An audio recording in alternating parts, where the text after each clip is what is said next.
This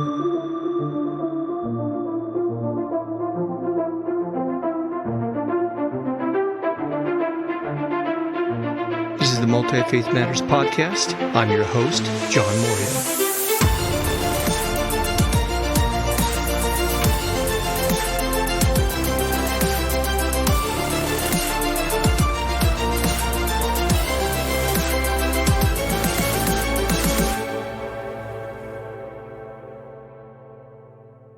Well, this is the podcast for Multi-Faith Matters, and I am the host, John Moorhead. I'm privileged today to have as my guest Joseph Laycock. Joe is an assistant professor of religious studies at Texas State University. He has written several books on new religious movements and American religious history. He is also a co-editor for the journal Nova Religio. Joe, welcome to the podcast. Thanks so much for having me. Yeah, I've enjoyed your work for a number of years and have been able to contribute some to what you're doing, and you've contributed to some of my projects.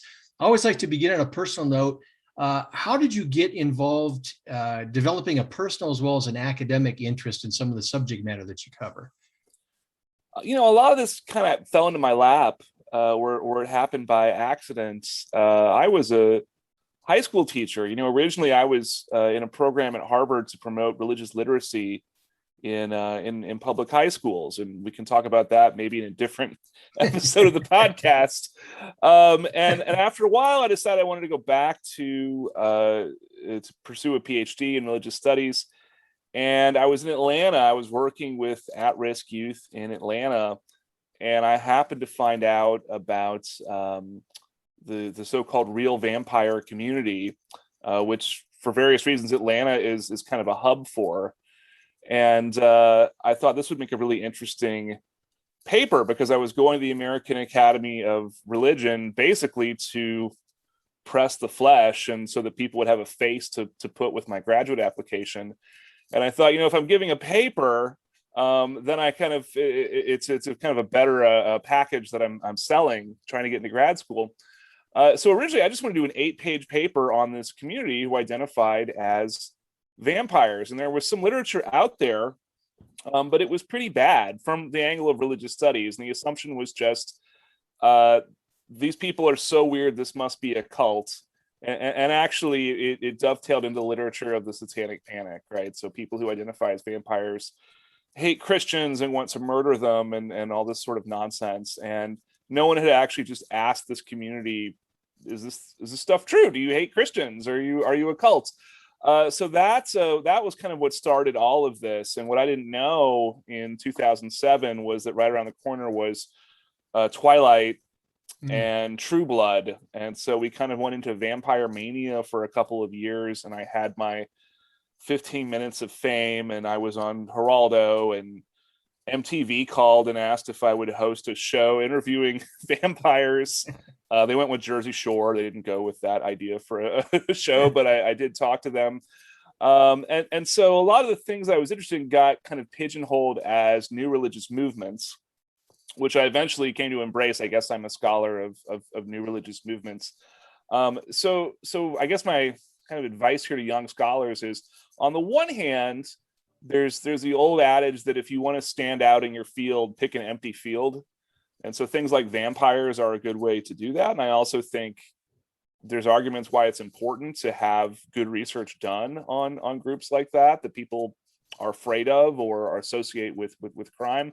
On the other hand, religious studies as a field is still very shaped by the so-called world religion paradigm, where only about 5 religious traditions matter, and everything else is kind of seen as more something for the sociologists or the anthropologists to worry about, and shouldn't be taken seriously. And very few people will come out and say this in religious studies, that other religions don't matter, minority religions don't matter, but in terms of what people will give money to, what kinds of tenure track jobs people will create, the world religions paradigm very much matters. And so I'm kind of a unique case in that I was able to sort of a kind of bullseye where I was able to still do these interesting projects that attracted attention, but also not just write myself entirely out of religious studies as a field.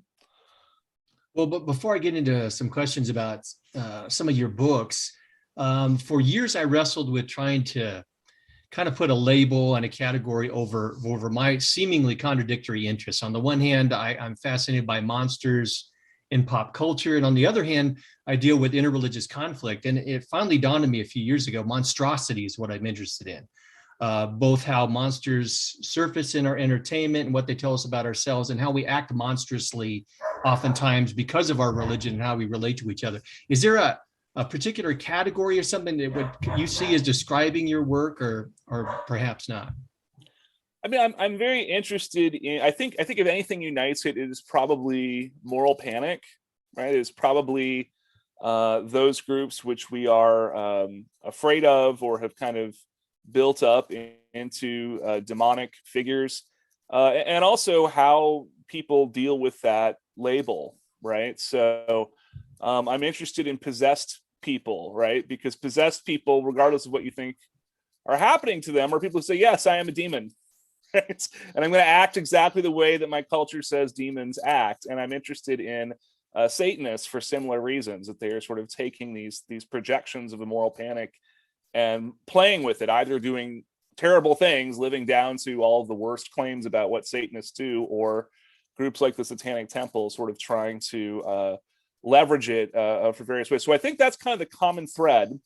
But also I think that kind of one thing leads to another. So when I was researching vampires and trying to find everything about the so-called real vampire community, that led me to a woman in Bayside, Queens, who said that she was getting messages from Mary, and some of those messages were about literal vampires living among us.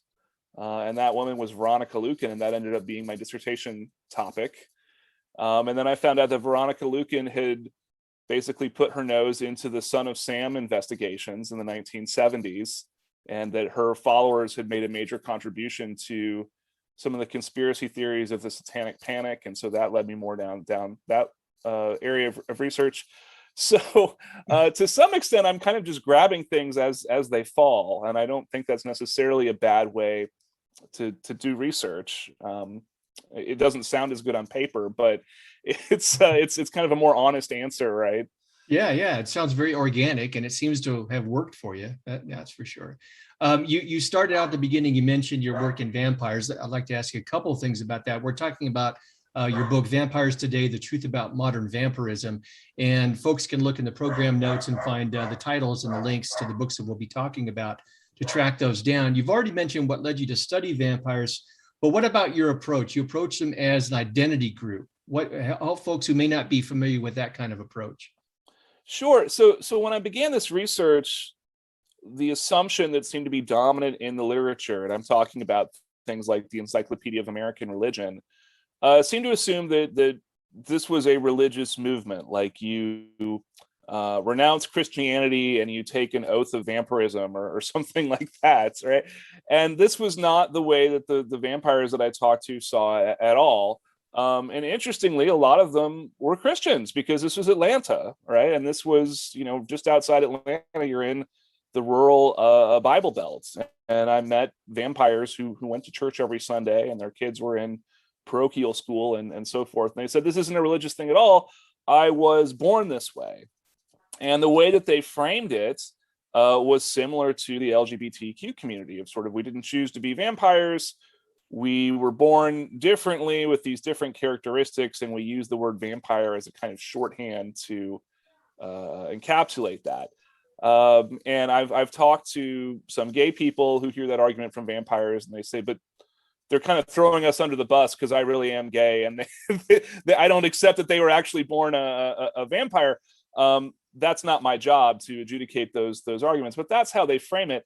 So the other angle of thinking about this was, it's a mental illness, right? If you really believe that you're a vampire, you're disturbed and you have schizophrenia or you have pica, or there are all sorts of sort of armchair analyses of these people.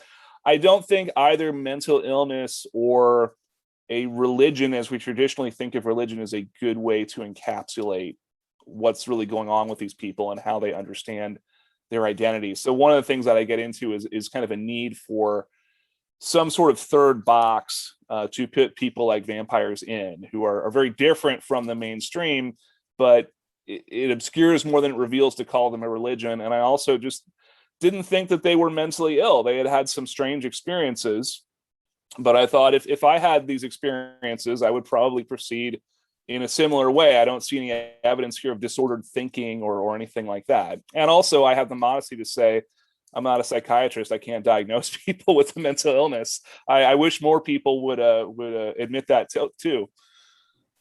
Well, what kinds of identities are we talking about? I think a lot of people who, when they think about vampires, they think about what they see in horror movies and the undead, and these folks don't literally think that they're undead. What kinds of identities do they have that you find that are common in the community? Sure. So there's the so-called lifestyle vampires, and these are individuals who this is very much about the clothes that they wear, the music that they listen to, the movies that they watch. And then you have the so-called real vampires, and those are the ones making these essentialist claims. And so these are people saying, look, I could dress any way that I want, but I'll never stop being a vampire, right? And so they would say, I need to consume small amounts of human blood, or my health begins to deteriorate, or I need to feed on the psychic energy of other people. And if I don't, I feel weak. Now, oftentimes these things dovetail, right? So someone could both dress the part and say, well, this is an expression of, my true self, which is I also happen to be a vampire and I have these kind of health issues that sort of define the essentialist identity. So it gets very blurry. But there are people on one extreme who would just say, right, I have expensive prosthetic fangs and I love goth music and so forth. And anyone who thinks they're a real vampire is kind of a little bit off. And on the other end, you have people who, buy their clothes at Walmart and look very normal and listen to, top 40 pop music and say, well, I wish I didn't need to consume human blood, but unfortunately I do. And then you have a kind of whole spectrum in between. So it's sort of a weird coalition of people with different identities that converge around this word vampire. Well, we could spend this podcast just doing a whole podcast on any number of topics that you focused in on books. But what I am hoping to do is just kind of give folks a sampling of what I think is some fascinating work. I've always been attracted to what some would just casually dismiss as the fringe. And I think it's got some great significance.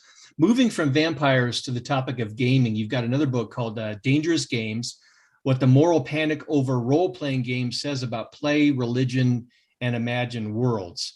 Were you a gamer? Did you have a personal interest as a gamer in diving into this topic, or how did that arise? Yeah, so I grew up in the 80s in Texas, and I loved Dungeons and Dragons, and that was seen by a lot of adults that I met as this extremely dangerous, satanic game that was going to make me commit suicide and, maybe kill some other people before I committed suicide. And so I talk about this in the book, but I think that was kind of my first inkling that adults act like they understand everything, but they actually don't, right? Because as a child, it was very obvious to me that this was just a game that had nothing to do with all these terrible things, and the adults were simply wrong. So that may have planted seeds that kind of led to my interest in moral panic and sort of trying to understand the sociology of irrational fears, of which there was a lot in the 1980s. So Dangerous Games was the first book that I did after my dissertation had become a book. So it was my third book, and it was, it was where I felt like I had some freedom to do a topic that was important to me, because I was on the academic job market. I felt like I had done one book that was kind of like my vegetables, right? It was sort of showing I was a balanced scholar, and I was serious, and I could, teach classes on American Catholicism or whatever. And then I wanted to do something that was interesting to me. And I've been wanting to say something about this panic over Dungeons and Dragons for a long time. And it really wasn't until I had a PhD in the sociology of religion that I felt like I could actually articulate what exactly about it was bothering me. And really the book just begins with sort of trying to understand why certain conservative evangelicals in the 80s, first of all, why they focused on Dungeons and Dragons at all. Out of all the social issues that they could have focused on, why this? And also why they seemed alienated from Christian elements of the game, because Dungeons and Dragons was created by pretty devout Christians, one an evangelical, one a Jehovah's Witness, by some accounts. And a lot of the references in the game are references to biblical miracles and things like this. And those Christian elements were seen as the evidence that it was a satanic evil game. So I found that very interesting, right? Why is your own religion sort of frightening to you when you see it in this context? So that's a big part of what it's trying to do, is just sort of analyze that question. And then also just to create a history of this panic, because it is a weird kind of understudied moment in American history. I feel like now a lot of books have come out talking about this. But in the 80s, it was just sort of, it wasn't considered important news. It wasn't considered part of American religious history. So I also wanted something just sort of chronicling the rise and fall of this panic. Did you come away with any ideas or conclusions as to the elements and why the conservative Christians, is it the fear of the unbridled imagination, that somehow that's going to be played with by satanic forces? Is it the constant go-to boogeymen for many evangelicals, the occult and Satanism and witchcraft, or is it a combination of different things? So on the one hand, most of the people who participated in this were just taking advice from their pastors or their religious leaders or whatever, that this is an evil game. And, looking at the covers of those books from the 70s and 80s, and they have giant demons and skulls on them and so forth, I don't really blame them for taking that suspicion.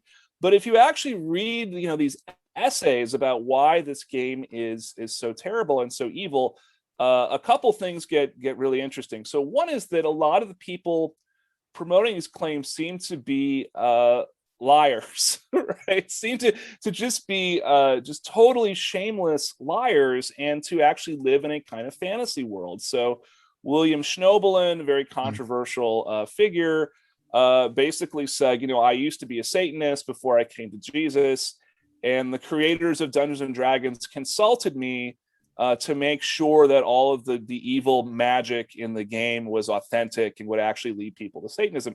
And that's just not true, right? And, Schnoebelen has this whole kind of, frankly, fantasy world that he lives in, right? Where he is this kind of lone figure against all these literally kind of Lovecraftian forces of Satan. Like, he's written about how he's found the Necronomicon and things like this. And so many figures were like that were just sort of lying and creating this heroic story for themselves.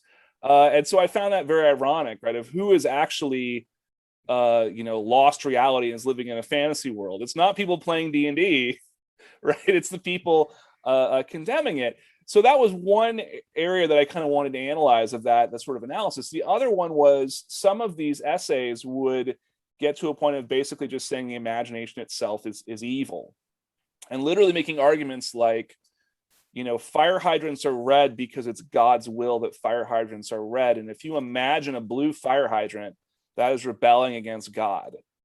Right. And I found that just bizarre, especially Sound argument. Because that's right. Especially because if you look at the history of Christianity, traditionally, Christianity has seen the imagination as a gift from God, right? As a way that we can understand God, maybe not completely, but we can come closer to an understanding. If you look at the sort of mystical traditions of Europe, or you look at even things like Dante's Inferno, the imagination is seen as something important, certainly not something to be afraid of. And so I'm interested in that too, of kind of how did the imagination itself come to be feared? And I think that a lot of that is because people with imaginations are harder to control. If you can, this is covered even in books like 1984, right? In 1984, the party is trying to reduce language, because if people can't talk about things, they can't have certain ideas, and then they can't ever resist. So I think there was a concern there that the kids can't get too imaginative, or they might renounce their church, or they might choose a different lifestyle or something like this. But also, I think that the imagination is a kind of muscle, and that if you never use it, if you're constantly afraid of it, you actually lose the ability to discern fantasy from reality. So I don't think it's a coincidence that people who see the imagination as something rebellious and something opposed to Christianity are also the ones living in these bizarre fantasy worlds where they're reading the Necronomicon and they're, sort of a lone force against these satanic conspiracies that don't exist. So that was kind of one of the interesting findings of that book. I remember years ago when I was working my way out of the evangelical counter-cult apologetic community and having some really strong disagreements, trying to introduce the possibility of winsome dialogical engagement. And I remember some exchanges with some of these folks, one who called himself Apologeti, with that name itself reveals a whole lot. And he said, how is a winsome approach going to help me protect the church from the forces of darkness? So there was this almost, I'm the hero of this story, and I'm a Jedi Knight fighting against the forces of darkness. So does this kind of play into that kind of hero narrative that they're creating to their own use of fantasy and imagination? Yeah, absolutely. And what was so interesting is I think that, Gary Gygax, who is one of the creators of Dungeons and Dragons, I think that he had the same fantasies as a lot of these evangelicals, right? So he invented a character class called the Paladin, and the Paladin goes out and fights demons and witches and all this sort of stuff. And it was a very similar fantasy. I think both these people wanted to be a character in that story of kind of real archetypal good versus evil, God versus Satan. The difference is that Gygax could say, well, I'm not really a paladin. I actually, maybe I do some charity work here and there, but this is a game I like to play, and it's emotionally satisfying and it's inspirational. And his opponents said, well, no, this all has to be real or it doesn't matter, right? And so since there were no actual sort of literal demons for them to show up and fight, they would say, well, this Gary Gygax guy, he's got to be evil. He's got demons in his story, right? Well, there's demons in your story too. You just don't admit that it's a story, right? Right. Well, you've done several projects dealing with spirit possession, exorcisms, and the devil. One of them, you were the editor of Spirit Possession Around the World, Possession, Communion, and Demon Expulsion Across Cultures. And I was privileged to provide a few entries in that. What I appreciated about it was it was interdisciplinary, it was cross-cultural. What attracted you to that topic and taking that approach to the subject matter? So when I was in grad school, I just took a course on the history of religion in America, and we were assigned to read The Exorcist. And this was a professor of history, but he really felt that The Exorcist was a snapshot of a particular moment in America in 1971. And of course, The Exorcist is based on a true story. And so I wrote my term paper for that course on kind of the religious life world that William Peter Blatty was living in and how that got reflected in the book. And then I eventually turned that into a journal article. So that was kind of my first project on the phenomenon of exorcism. And then ABC Clio is the group that did Vampires Today, and they also make reference materials. And they had a plan for a book of spirit possession around the world, and I signed up to do it. At the time, I probably didn't really understand how big the field was, right? How interdisciplinary this is, how each kind of academic discipline approaches it from a totally different angle. So the anthropological literature on possession is totally different from the historical literature and so on. But doing an encyclopedia like this was fun because, first of all, I could tap experts, right? I could get people who knew what they were talking about to do each article, and then I got this kind of survey of the whole field, this kind of mosaic picture of it. And then I was hired by Texas State University, which was trying to create a new major in religious studies. And they said, we want you to get butts in seats. So create a religion class that's really going to get students to sign up for it. So I did a class on exorcism, and that was very, very popular. That did the trick. And I was able to do that because I had just come off of editing this encyclopedia. Now, in reading all the entries and editing and all that, did you have any aha moments, any epiphanies that really struck you as you were going through it? Yeah, I mean, so one of the things that the anthropologists found is that spirit possession occurs in pretty much every culture on Earth, right? So it's regardless of what you think spirit possession is, it seems to be a kind of universal human experience. At the same time, cultures are very different as far as what they actually mean when they say someone is possessed by a spirit. So when you read the Gospels, of course, you have the Gerasene demoniac who has superhuman strength and is insane and says, "My name is Legion." But most of the spirits that Jesus is casting out, it's just like this person is blind, right? Because they have a spirit. This person is lame and mute because they have a spirit.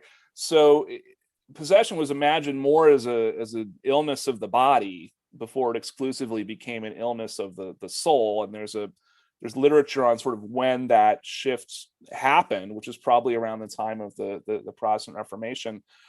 So what anthropologists said is possession is really, it's an analytical category, right? That a culture has certain things, and they say if you're having these problems, it's possession. And then the means of getting rid of spirits is interesting too, because it is so diverse, right? So in Christianity, of course, possessing spirits are seen as demonic, and you have to somehow invoke the power of Jesus and the power of the church to banish them. And Christian churches disagree about how you do that. But in lots of other cultures, the first response might be, "Well, figure out what it wants and then just give it what it wants and it will leave," right? Or even in very religious, diverse parts of the world, the first thing to do might just be ask the spirit what religion it is. And if it's a Hindu spirit, you've got to read the Bhagavad Gita at it. And if it's a Christian spirit, you've got to read the Bible. And if it's a Muslim spirit, you got to read the Quran to it.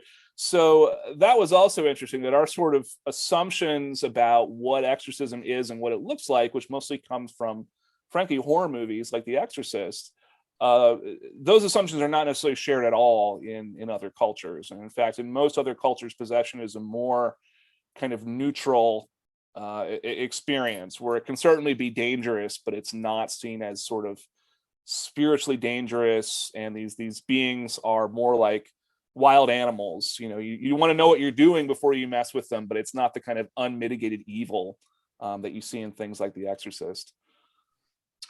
You've also got a book under this well, I guess we could put it under this category, not to put it here incorrectly, but you've written on the Satanic Temple, and the book is Speak of the Devil: How the Satanic Temple is Changing the Way We Talk About Religion. And I found that book really helpful. And I thank you for helping introduce me to folks like Stephen Bradford Long and our conversations that continue. It's interesting to me, in reading your book and continuing to research that particular group and looking at the mosaic that is contemporary Satanism, that so many times people still look back to Anton LaVey and the Church of Satan as that's what defines Satanism. How did you move beyond that and find the Satanic Temple as a research project and discover the significance that it has? So in a lot of ways, this goes back to what I was originally trying to do as a master's student, which was to introduce religious literacy into public schools. So a big part of that project was simply understanding the First Amendment, the Establishment Clause, and the Free Exercise Clause. And very few Americans understand the First Amendment at all, right? When I was a public school teacher, I worked under 3 principals. None of those principals had any understanding of the Establishment Clause or its implications for schools. And they had a vague sense that, well, you can't talk about anything religious in schools because people will get offended. That's not what the Supreme Court has said. It's just a misunderstanding of the principles at stake. And there's a lot of reasons why Americans are so ignorant about this. Some of this is by design with political campaigns. A lot of it is just bad journalism. So when there's a big Supreme Court case, the media rarely explains the arguments of the case. They just say who won and who lost, right? Which contributes to the politicalization of our court system.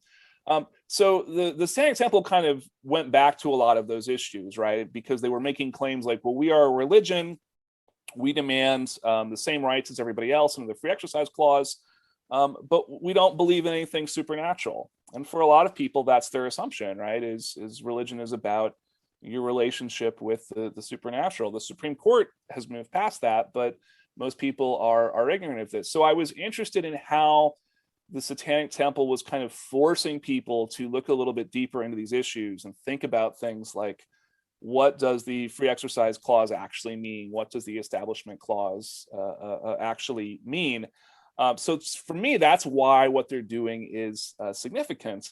And I started covering them very early on for the online magazine Religion Dispatches, when they began doing things like saying, we want to build a big statue of the devil next to a Ten Commandments statue, and that way it will be fair, right? It won't be a violation of the establishment clause. I thought that was sort of so clever, but also that they were totally crazy for doing it. So that was kind of what first drew my attention to them.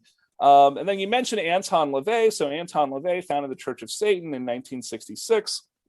And scholars of Satanism, which I don't consider myself to be a true scholar of Satanism. There's a lot of people who've been doing this a lot longer.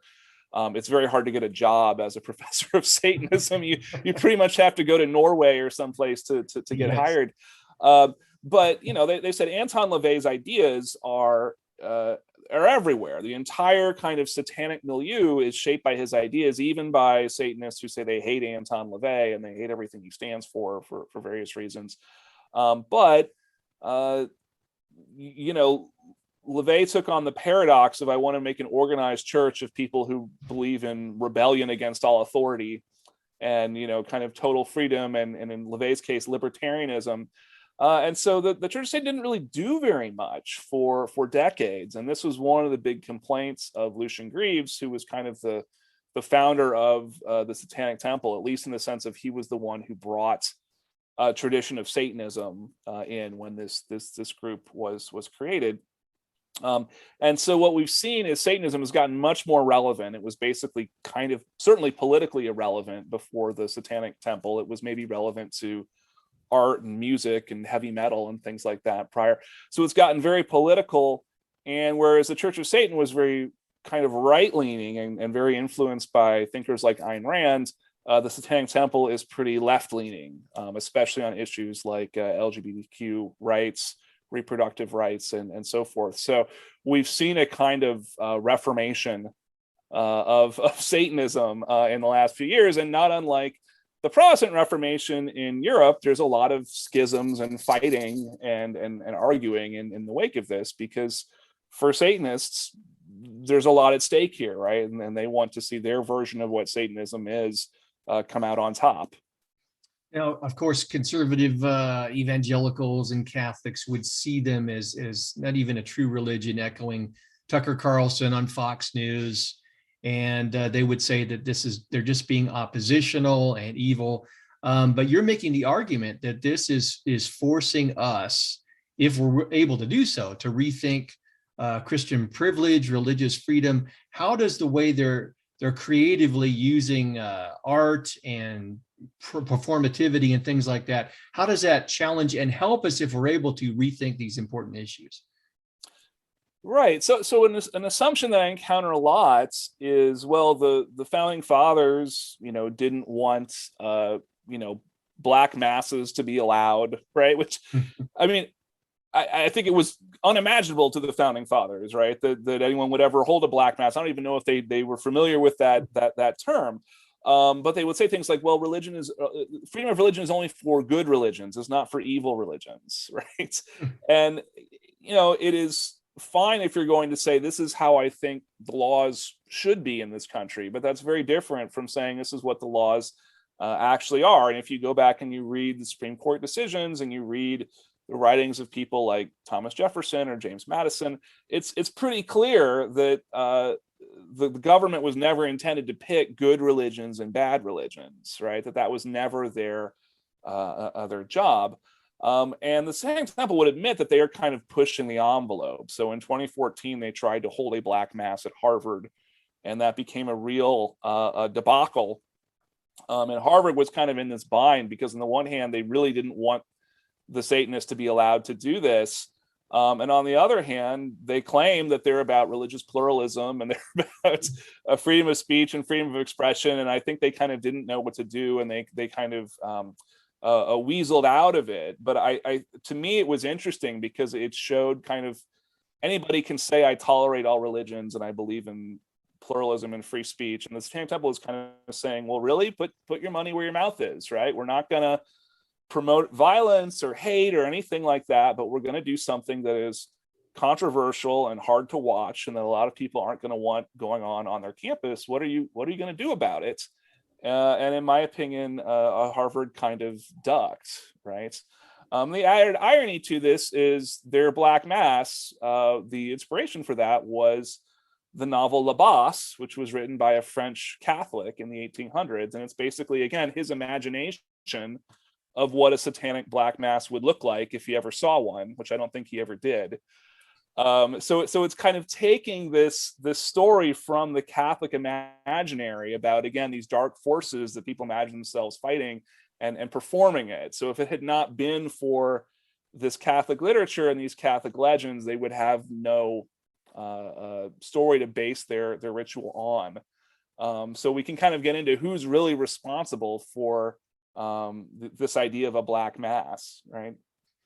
It's kind of interesting to me in tragedy to see some of the Christian responses, like when the Satanic Temple has tried to petition to be able to be one of the folks to open up a prayer in connection with city council meetings instead of just Christians doing it.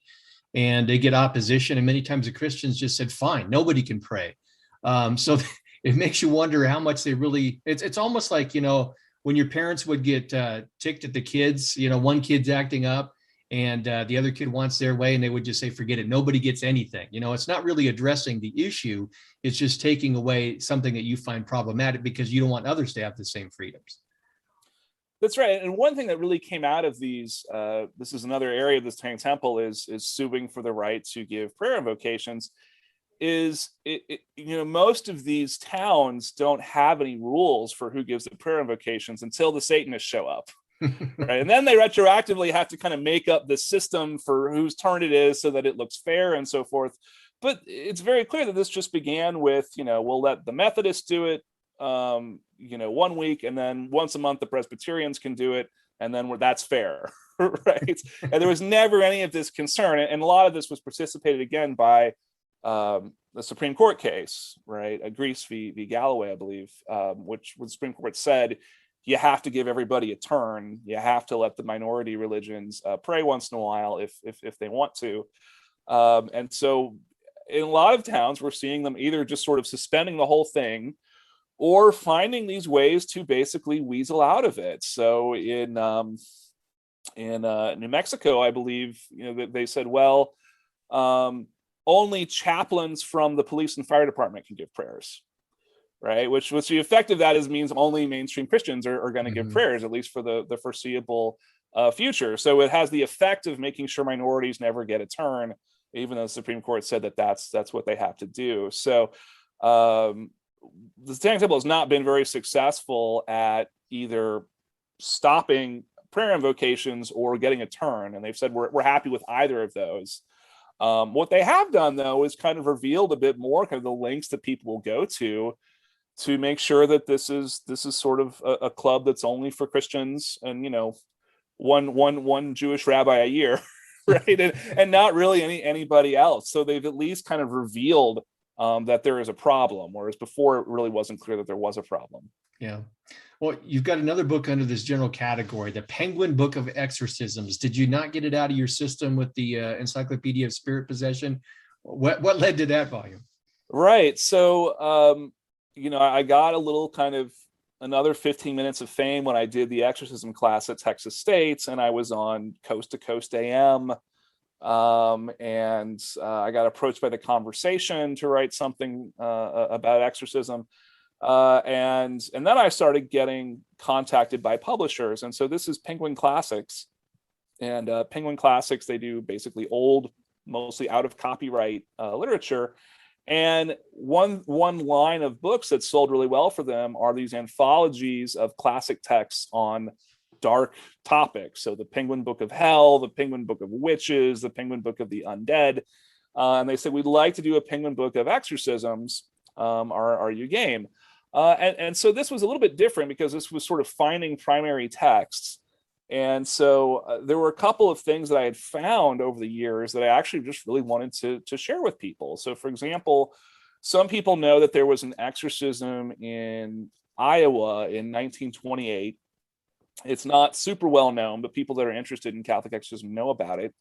And there is an official account of that exorcism that says, we did it, and it's sort of written by and for the Catholic community, and says we cast out these demons.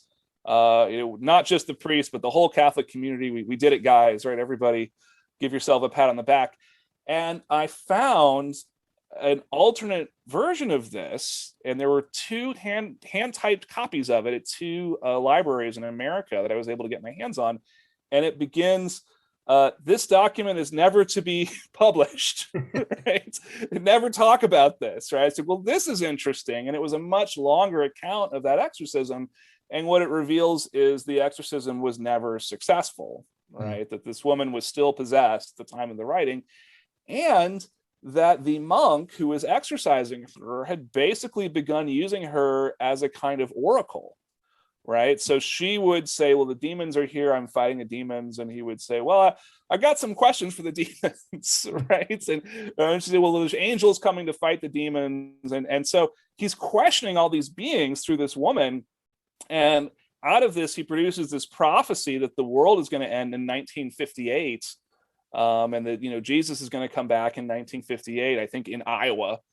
And of course, you can see why the church didn't want anybody reading this, right? It would have been very embarrassing if people began sort of preparing for this. But it was a much more interesting story. And so that was the sort of thing where I thought it would really be great to put an excerpt from this in a book so that other people could read it. And of course, for Penguin Classics, I said, well, if it was never published, then we can publish it, right? This is exactly the kind of thing that we wanted you to find. So there's some rare things like that. And then also I wanted to kind of try to show the range of exorcisms across cultures. So there is an account of a voodoo exorcism in Haiti.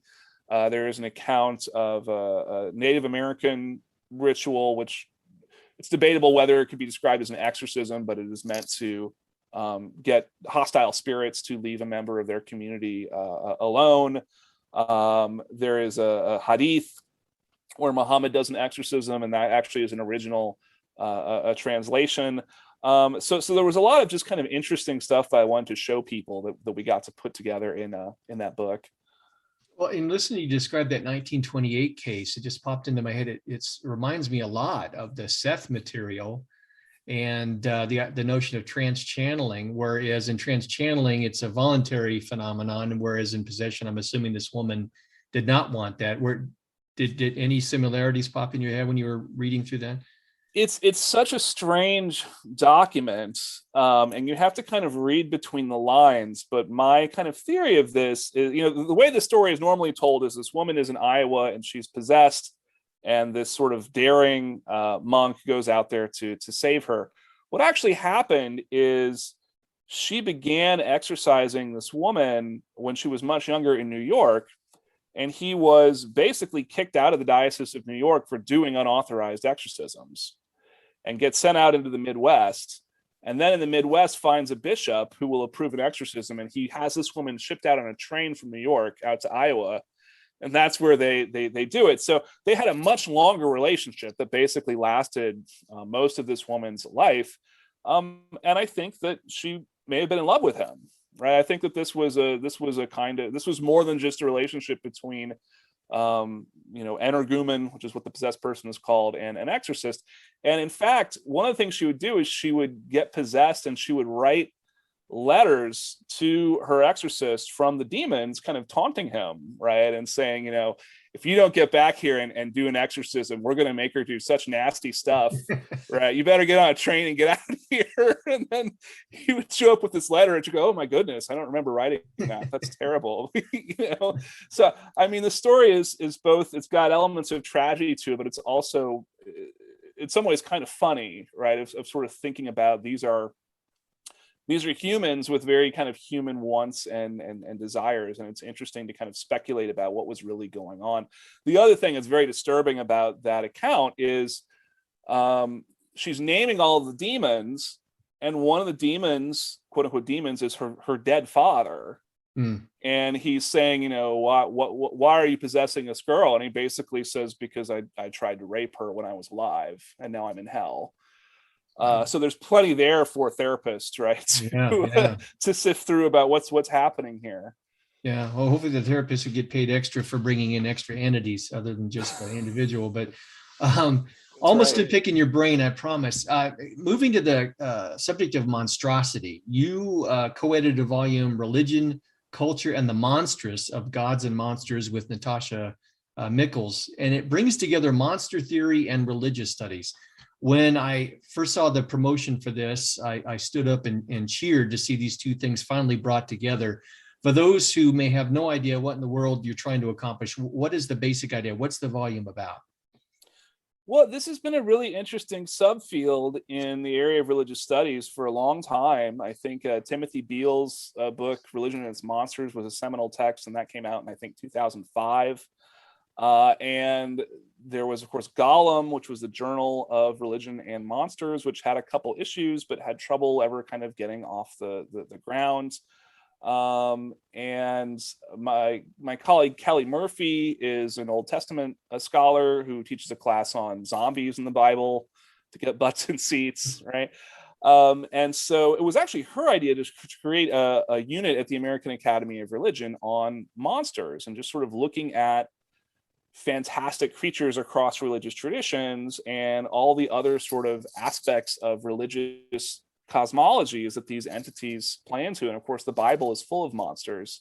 If you know where to look, Natasha Mickles is a Tibetanist. Tibetan folklore and religious texts are also full of fantastic and frightening creatures. So this is really a niche of comparative religion that's kind of gone understudied. And there is now a 5-year seminar on religion and monsters at the AAR, but that was initially rejected. And Natasha and Kelly and I put a lot of work into that, and we got rejected. And sort of in revenge, we kind of said, do we want to just host our own conference? Right? Do we really need the American Academy of Religion? And it was sort of one of those things where we said, yeah, let's do it. Let's host our own conference. And then you flash forward 6 months later and you're like, oh, why did we ever think to do this? This is so much work. This is such a pain in the butt. But we did it. We had our conference. We actually got something like 24 presenters actually from around the world. Most of them were from the United States, but some had come out from the UK and even Africa. And there was a lot of really great stuff. And so we pitched this to Lexington. And during COVID lockdown, basically, we got a lot of those conference papers adapted into full-length chapters. And again, I just love the range of material that different people are researching that we could all bring together. So there's a whole chapter on Japanese ghost stories, right? And there's a whole chapter, several chapters actually on Yeti lore, which everyone's heard of a Yeti. No one's actually kind of looked at the Tibetan source material. So just so many kind of interesting topics, and certain patterns become start to emerge when you look at all this stuff side by side. And that's really what comparative religion has always been, right? Looking at these different cultures and trying to see if any patterns jump out. Well, my hope is the volume does well. I just started it, be writing a review for Culture Encounters. I hope it opens the door for more interest on the part of scholars. I just think this is such an area rich with possibilities. So we'll see. I wish you the best with it. One final question.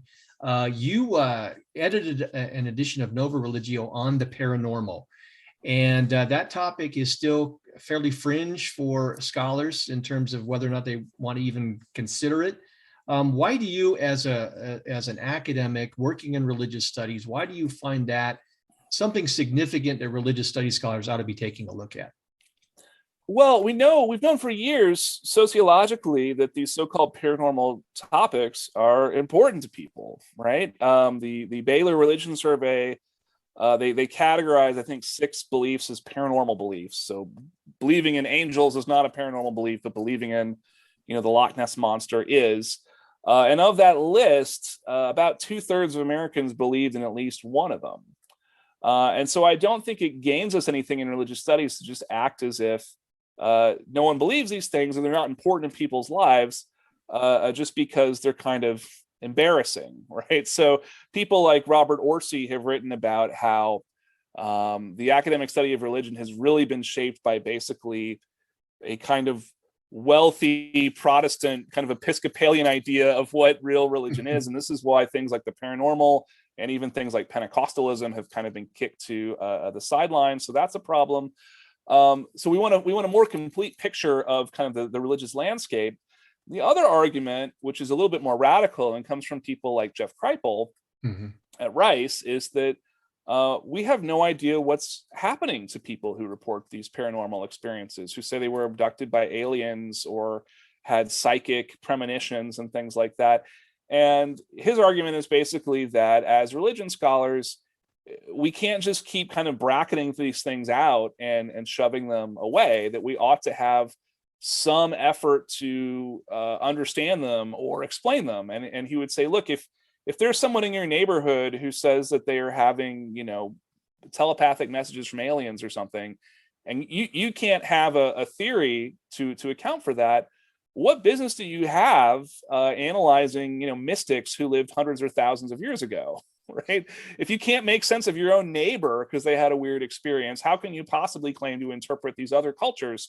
Which is a fair point. And I think some people would respond to say, well, Jeff, they're just mentally ill, right? That's why they're hearing messages from aliens or something. But he has sort of been on a quest to find a more satisfying explanation of what's happening, and I don't think that quest is anywhere near an end.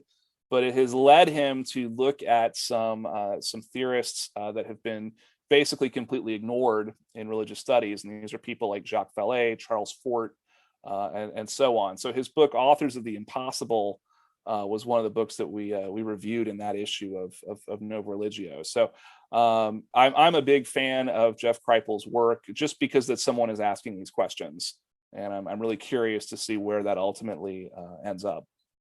Yes, so am I. You've got an incredible body of work that we've just been able to kind of give people an introduction to. Do you have anything in the pike? What's in the works? What can we look forward to from you in the near future?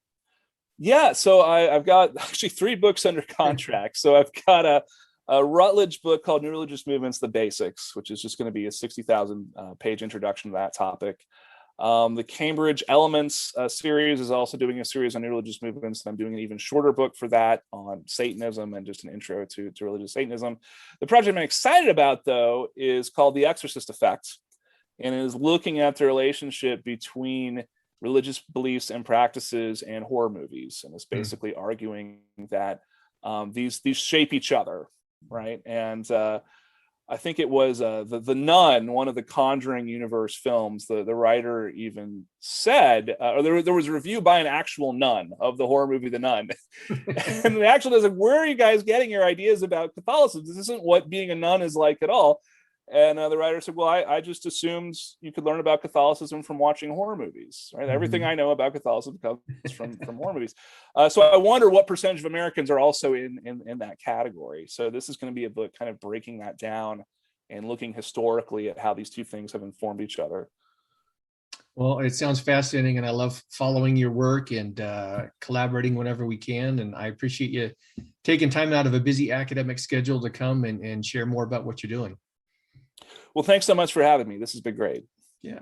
My guest has been Joseph Laycock. And again, if you look in the podcast program notes, you'll find the titles of the books that we've been discussing and links. And I encourage everyone watching and listening to seek those out and pick up a copy. You'll find them helpful. Again, I'm the host, John Moorhead, and thank everyone for watching and for listening. Until the next episode.